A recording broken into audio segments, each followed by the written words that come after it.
I take an interest in this, as many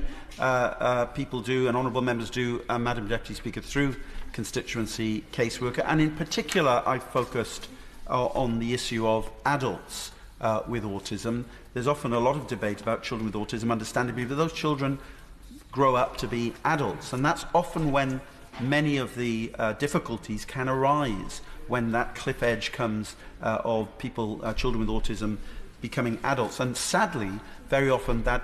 does end up with adults with autism coming into contact with the criminal justice system. And in the case of my own constituent, who I won't name for obvious reasons, the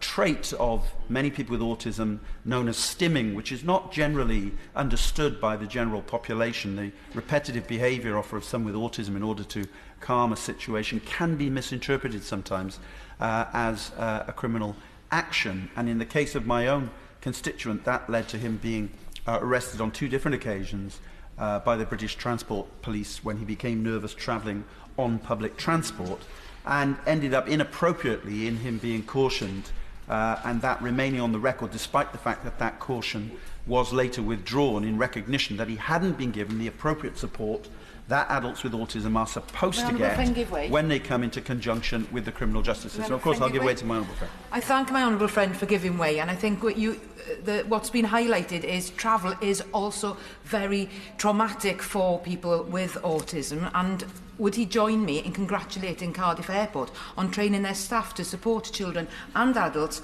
with autism travelling through the airport? I would absolutely join her in congratulating Cardiff Airport on that. It's a stressful enough situation for anyone going through an airport often, and going through security and all the things that come along with it. So the fact that Cardiff Airport are doing that is very much to be welcomed. In relation to adults with autism, the criminal justice system, I arranged, along with Lord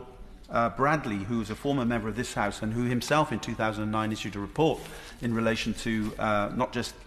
people with autism but other individuals with mental health issues and so on, how they come into conjunction with the criminal justice system. But we, at the end of last year, arranged to meet, along with some of the families of adults with autism, to meet with the new head of the new Independent Office of Police Complaints, to talk about the way that the police often deal with adults with autism when they come into contact with them, and often how they deal with the complaints that come afterwards when those adults with autism have been treated inappropriately and not according to the guidelines that were originally envisaged by Lord Bradley back in 2009. And what I want to say to the House is that I think that Michael Lockwood, the new head of the IOPC,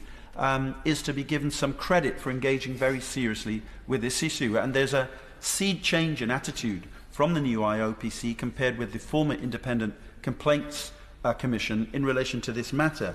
For example, he's agreed to meet with and engage with the families of those who've had cause to complain, and then to raise complaints with the old IPCC and with the new IOPC, and involve them in designing the ways in which the IOPC will respond,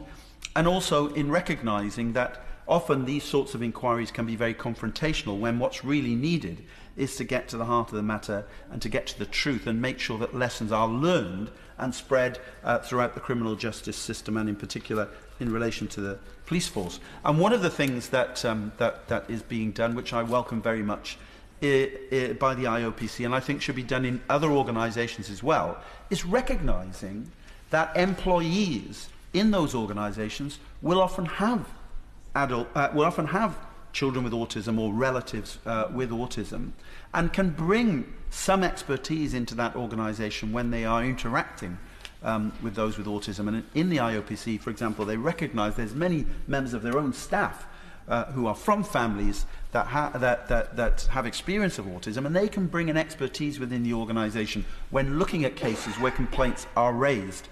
in relation to people with autism. So I want to welcome that, and I think that sort of learning is what needs to take place across the police, across the courts, across the prison system, across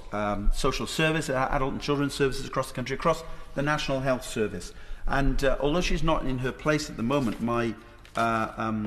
honourable friend, the member for Bristol West, earlier on was talking about what was going on in Bristol. And in the particular case of my constituent and a couple of other families, I welcome the fact that I understand that adult services in Bristol have agreed to review some of the cases that they've dealt with in recent years, with a view to publishing a report, appropriately anonymised obviously, that can provide lessons learned to people right across the country, and that is very much to be welcomed. Now, my constituents helped get together with other families and set up an organisation called autisminjustice.org, and I do recommend that other honourable members should look at the stories on there about the way in which their families have come into contact with the criminal justice system. Their long-term aims are, and I quote, that criminal justice and care professionals are aware of and follow existing guidelines and policy relating to autistic people in a way that properly safeguards them. And secondly, that these professionals, as well as the general public, understand autism so that autistic people's appearance and or behaviour is not misunderstood and misrepresented in a way that puts them at risk of serious harm. And I think those are very, very laudable long-term aims. So I would appeal to the Minister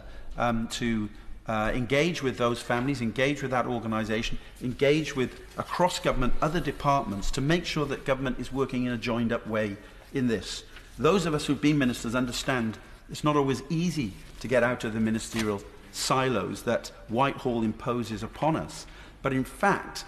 government works best when ministers from different departments get together with a common purpose. And surely this issue of all issues, where there's cross-party support in this House, where there's general agreement on what should happen, shouldn't be in any way inhibited by ministers not being able to work together. So I urge the Minister to do as much as she can to work across Whitehall on this issue. Yeah.